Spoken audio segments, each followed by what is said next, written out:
Hey, welcome to the Board Game Closet. My name's Jimmy, and today I get to show you Kohaku. Now, if you are new to the channel, make sure you hit the subscribe button and the bell so you'll be notified anytime that we have a brand new video. Kohaku was sent to us by 25th Century Games to review, and I'm excited because this one looks great on the table. It comes with all of these hard plastic tiles that actually have artwork on both sides, on the top side of the plastic and the underneath side, and it looks gorgeous on the table. The basic idea is that you are building your own koi pond, and by the time this is over and the tiles are laid out in front of you, it really does look beautiful on the table. Now, this is a simple to understand, easy to score tile laying game. So at the end of this game, you're not going to spend all this time trying to figure out what your scores are. You can understand it easily. And this is a game that I say where the rules get out of the way and you can just play. That is some high praise for me because a lot of games you get bogged down in the rules and the whatabouts and all of that stuff. But in this one, you simply draft tiles, place them down in front of you. There's a few placement rules, and then at the end you get to score some points. And everyone that I've shown this game to, we've basically played half of a game, maybe one or two rounds of a game. They understand it, and at the end they almost always ask to play it again. So at the end of this review, I'm going to give you my buy it, play it, or hate it rating. So green means go buy Kohaku, add it to your collection. White means maybe you wouldn't buy it, but you would always play it if somebody asked you. And then red means don't buy it and don't play it because you hate it. Now in Kohaku, like I said, it is a rules light game. In fact, all of the rules for scoring are right here on this two-sided card. So you pass this around the table, everybody gets their own one, and then they are easily understood. So on your turn, you need to draft tiles from this center board. And the main rule here is that you have to draft a feature and a fish that are adjacent to each other. So like I could take this frog and this fish, and then I get to place them down, and I have to follow that same rule. When I place them down in front of me, there is no board. It's just when I place them in front of me, it has to be a feature and a fish next to each other. So that's really all that you have to remember. I draft fish and feature that are adjacent, and I place them in front of me with a fish and a feature. Now, they don't have to be adjacent when you place them, but they have to follow that same rule. Now, there are 8 simple ways that you score points at the end of this game, and it all has to do with what fish are surrounding each feature.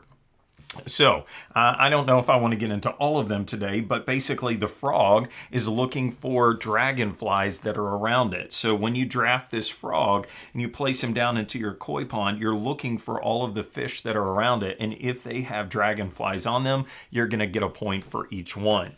If you draft the turtle, he is just worth 5 points. Doesn't matter what's around him. And then if you draft the rocks, then you're looking for the fish. And if there are any little baby fish on her tile next to this one, then you are able to get a point for each one of those. And so it's really simple, and it all has to do with what is adjacent to it. So you look at the feature, like this flower is looking for all the fish that are around it. If they're red, you get 2 points. And if you completely surround this feature with red fish, then you're going to get 12 points.